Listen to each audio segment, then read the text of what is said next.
Hi viewers, welcome to అదన్ మరొకడం. నేను ప్రసాద్. జాతీయ సర్వేల్లో కూడా జగన్మోహన్ రెడ్డి గారికి షాక్ అయినా. ఆంధ్రప్రదేశ్లో ఎన్నికలకు సంబంధించి ఇక నెల రోజుల వ్యవధి కూడా లేదు. ఈ రోజు 16వ తేదీ అంటే నెల రోజులు కూడా లేదు. మరి ఇటువంటి సమయంలో సర్వేలు అనేవి కూడా రోజుకు ఒకటి విడుదలవుతూ ఉన్నాయి. ఈ సర్వేల్లో మామూలుగా లోకల్ సర్వేలు ఉంటాయి, జాతీయ సర్వేలు ఉంటాయి. ఈ నేపథ్యంలో మెజారిటీ సర్వేలన్నీ కూడా జగన్మోహన్ రెడ్డి గారికి షాక్ తప్పదు, ఈసారి ఓటమి తప్పదు అనే ఫలితాలను అయితే విడుదల చేస్తూ ఉన్నాయి. అఫ్ కోర్స్ కొన్ని సర్వే సంస్థలు ఉన్నాయి. ఇటీవల ఏదో నాగన్న సర్వే అని చెప్పేసి నేను ఎప్పుడు వెళ్ళా, మరి నాకు తెలిసి మరి ఆ సర్వే అయితే జగన్మోహన్ రెడ్డి గారికి బ్రహ్మాండంగా మరలా అధికారం వస్తుంది అని చెప్పేసి, అదేవిధంగా టైమ్స్ నౌ వాళ్ళు 24 నుంచి 25 ఎంపీ సీట్లు గెలుస్తారని చెప్పేసి మనకు తెలియదు ఏం కాదు. సో వీళ్ళందరూ కూడా ఎట్లా ఉన్నాయి అంటే, టైమ్స్ నౌ అనే వాళ్ళు ఎప్పటికప్పుడు నెలకి తేదీ మాత్రం మారుస్తారు, కానీ ఆ గ్రాఫ్ ఆ ఫలితాలు అలాగే ఉంటాయి. ఈ నాగన్న సర్వే అనేది కూడా మీరు కనుక ఒకసారి 2019 ఎన్నికల ఫలితాలను గుర్తు చేసుకుంటే సేమ్ అవే డిజిట్లు ఇక్కడ పెట్టాడు. పేరుకి నాగన్న సర్వే 2024 అని చెప్పేసి విడుదల చేశారు. దీన్ని బట్టి ఏంటి అంటే, ఇది ఎవరిని మోసం చేసుకోవడానికి, ఎవరిని మోసం చేయడానికి.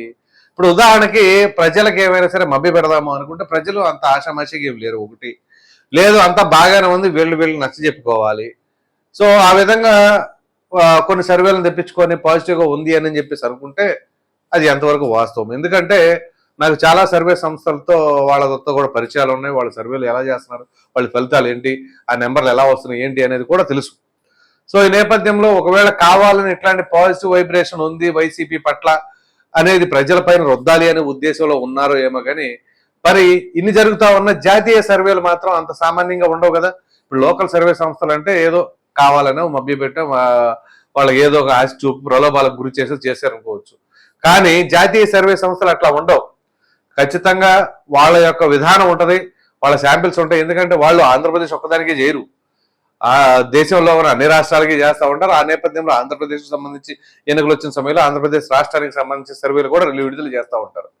సో ఇప్పుడు ఆ విడుదల చేసిన వాటిలో పోనీ జాతీయ సర్వేల్లో కూడా ఏమైనా తేడాలు ఉంటాయంటే ఉంటాయి కొన్ని. ఇప్పుడు టైమ్స్ నౌ వాళ్ళు ఉన్నారు, వాళ్ళు అసలు ఏ విధంగా చేస్తారో ఎవరో తెలియదు. సో ఇట్లా ఒకరొకరు సరే ఇందులో ఎంతవరకు వాస్తవం ఉన్నది ఏంటి అనేది తేటతలం అయిపోతూ ఉంటుంది. అయితే వాళ్ళ యొక్క క్రెడిబిలిటీ అనేది గత సర్వేలో వాళ్ళు ఏ విధంగా ఇచ్చారు, ఆ నెంబర్ ఎంతవరకు సాధ్యపడి 1 or 2% ఎర్రర్ ఉందా, లేదా కంప్లీట్ గా మారిపోయిందా ఏంటి అనేది కూడా ఉంటుంది. ఇప్పుడు మీరు కనుక చూసుకున్నట్లయితే కొన్ని సర్వే సంస్థల పేర్లు మనం బయటకు చెప్పుకోలేము, కానీ తెలంగాణ ఎన్నికల సమయంలో ఖచ్చితంగా కేసీఆర్ గారే సీఎం అవుతారు అని చెప్పేసి కొన్ని సర్వే సంస్థలు చెప్పినాయి. సో ఏమైంది, తారుమారైంది. నేను దానికి ముందు కూడా ఎన్నికల ఫలితాలకు ముందు కూడా వాళ్ళతో మాట్లాడినప్పుడు మీరు ఇలా ఇచ్చారు కదా, కేసీఆర్ గారు గెలుస్తారని అడిగితే ఖచ్చితంగా గెలుస్తారంటే మెథడాలజీ ఇది అని చెప్పేసి శాంపిల్స్ ఎట్లా తీసామని చెప్పేసి అన్నారు. తేడా చూస్తే బాల్తో కొట్టింది. అఫ్కోర్స్ అప్పటి నుంచి మళ్ళీ టచ్లో లేరు అనుకుంటే. సో అట్లా ఉంటుంది అనమాట. సో ఆ సర్వే సంస్థలకి ఎట్లా ఉంటాయి అంటే, వాళ్ళు సర్వే రిలీజ్ చేశారు అంటే ఆ ఫలితాలను బట్టి వాళ్ళ భవిష్యత్తు కూడా ఆధారపడి ఉంటుంది. ఇప్పుడు ఎన్నికలలో గెలుపు ఓటములు అనేవి సర్వసహజం, కానీ ఇక్కడ సర్వేల పరిస్థితి అట్ట కాదు. ఎన్నికల్లో ఈసారి ఓడిపోయిన వాళ్ళు రేపు గెలుస్తారు అది ఇది అనుకుంటానికి అవకాశాలు ఉంటాయి. ఇప్పుడు జగన్మోహన్ రెడ్డి గారికి కానీ చంద్రబాబు పవన్ కళ్యాణ్ గారికి కానీ గెలుపు అనేది ఎంత అనివార్యమో సర్వే ఫలితాల పరిస్థితి కూడా అలాగే ఉంటాయి. వాళ్ళు రిలీజ్ చేసేటప్పుడు ఎంతవరకు సాధ్యాసాధ్యాలు ఉన్నాయి, ఎంతవరకు వాస్తవానికి దగ్గరగా ఉన్నాయి అనేది కూడా పరిశీలించుకోవాలి. అలా కాకుండా చేశారనుకోండి, ఏదో ఒక సర్వే అని చెప్పేసి రిలీజ్ చేసి వాళ్ళు గెలుస్తారు వీళ్ళు గెలుస్తారని చెప్పేసి ఏదో చేతికి వచ్చిన నెంబర్లు ఇష్టం వచ్చిన అంకెలు వేసేసుకుంటా పోతూ ఉంటే ఖచ్చితంగా అది ప్రజలలో క్రెడిబిలిటీని దెబ్బతింటది. ఇక ఆ సర్వే సంస్థలన్నా ఎవరు నమ్మరు. సో ఇప్పుడు ఇదంతా ఎందుకు చెప్పుకొస్తారంటే, లోకల్ సర్వే సంస్థలు ఒక రకంగా ఉంటాయి, జాతీయ సర్వే సంస్థలు ఒక రకంగా ఉంటాయి. ఇప్పుడు జాతీయ సర్వే సంస్థలు కూడా న్యూసెక్స్ ఒపీనియన్ పోల్ అని చెప్పేసి వాళ్ళు ఒక సర్వేని రిలీజ్ చేశారు. ఆ సర్వేలు ఏంటి అంటే, పార్లమెంటరీ స్థానాలు ఆంధ్రప్రదేశ్లో ఉన్న 25 పార్లమెంటరీ స్థానాలలో ఏ పార్టీ గెలవబోతుంది అనేది, కానీ ఆ పార్లమెంట్లో ఏ పార్టీ గెలవబోతుంది అనేది విడివిడిగా ఇవ్వలేదు, కానీ ఓవరాల్ గా 25 పార్లమెంటరీ సెగ్మెంట్లకు కాను మరి ఏ పార్టీ ఎన్ని గెలవబోతుంది అనేది మాత్రం తెలియజేశారు. సో అందులో మొట్టమొదటిగా బీజేపీ, కూటమికి సంబంధించి బీజేపీ వచ్చిన తర్వాత అనేక మంది అనేక రకాలైన వార్తలు చక్కర్లు కొడుతున్నారు. అదేంటి అంటే, బీజేపీ గెలవదు, బీజేపీకి ఆంధ్రప్రదేశ్లో ఏమీ లేదు. అఫ్కోర్స్ ఒంటరిగా ఏమీ లేదు, కానీ కూటమి పరంగా ఉంటే ఖచ్చితంగా జనసేన తెలుగుదేశం పార్టీ ఓటింగ్ కూడా బీజేపీకి వేస్తారు కాబట్టి మరి ఇటువంటి క్రమంలో బీజేపీ గెలవకుండా ఉంటుందా అని అంటే, ఇప్పుడు వాళ్ళు ఇచ్చిన సర్వే ప్రకారంగా బీజేపీ 2 ఎంపీ స్థానాలను కైవసం చేసుకోబోతుంది. ఇది పక్కా. అలాగే జనసేన ఎన్ని స్థానాల్లో పోటీ చేస్తుందండి? 2 ఎంపీ స్థానాలు పోటీ చేస్తాయి. ఆ 2 ఎంపీ స్థానాలు కూడా 100% ఖాతాలో వేసుకోబోతుంది. ఒకటి మచిలీపట్నం వల్లభనేని బాలశౌరి గారు, 2 కాకినాడ టీ టైం ఉదయ్ గారు. సో వీరిద్దరూ ఖచ్చితంగా గెలవబోతున్నారు. అంటే జనసేన పోటీ చేస్తున్న 2 పార్లమెంటరీ సెగ్మెంట్లను కైవసం చేసుకోబోతుంది. సో మొత్తానికి పవన్ కళ్యాణ్ గారు ఏదైతే కోరుకున్నారో ఆ విధంగా పార్లమెంట్కి జనసేన పార్టీ తరఫున 2 ఎంపీ అభ్యర్థులు ఉండబోతున్నారు అనేది ఈ సర్వే చెప్తుంది.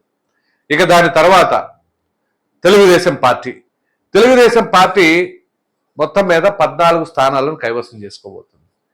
సో 14 స్థానాలు తెలుగుదేశం పార్టీ, 2 స్థానాలు జనసేన, 2 స్థానాలు బీజేపీ. మొత్తం మీద ఎన్ని స్థానాలని? 18 స్థానాలని. ఇక మిగిలినది ఎన్ని స్థానాలు? 7 స్థానాలు. సో ఈ 7 స్థానాల్లో వైసీపీ సొంతం చేసుకోబోతుందట. ఇది పరిస్థితి.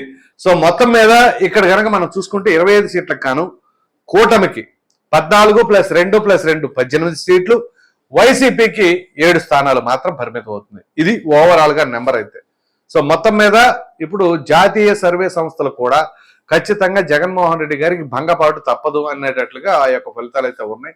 సో ఇది ఎంతవరకు వాస్తవమా అంటే 100% ఇదే అని మాత్రం మనం చెప్పలేము. కానీ ఈ సర్వే సంస్థ ప్రకారంగా ఖచ్చితంగా కూటమి అయితే మాత్రం ఇన్ని స్థానాలను కైవసం చేసుకోబోతుంది అని చెప్పేసి అయితే చెప్పడానికి అయితే అవకాశం ఉంటుంది. సో మరి చూద్దాం, రోజు రోజుకి ఒక్కొక్క సర్వే సంస్థ వాళ్ళ యొక్క ఫలితాలను విడుదల చేస్తున్నారు కాబట్టి సో ఖచ్చితంగా ఆసక్తికరమైన రాజకీయం అయితే ఆంధ్రప్రదేశ్లో చోటు చేసుకోబోతుంది అంటలో ఎటువంటి సందేహం లేదు. మరి చూద్దాం ముందు ఇక ఎటువంటి సర్వేలు వస్తాయి, అది ఎవరికి ఫలితాలు అనుకూలంగా ఉంటాయి ఏంటి అనేది. ఈ వీడియో కనుక మీకు నచ్చినట్లు లైక్ చేయండి, షేర్ చేయండి. అదేవిధంగా ఏదైతే జాతీయ సర్వే సంస్థ న్యూస్ ఎక్స్ ఒపీనియన్ పోల్ వాళ్ళు విడుదల చేసిన దానిపైన మీ విలువైన అభిప్రాయాన్ని కామెంట్ రూపంలో ఖచ్చితంగా తెలియజేయండి. మరిన్ని వీడియోస్ కోసం మన ఆదాన్ ఛానల్ని సబ్స్క్రైబ్ చేయడం మాత్రం మర్చిపోకండి. Thank you.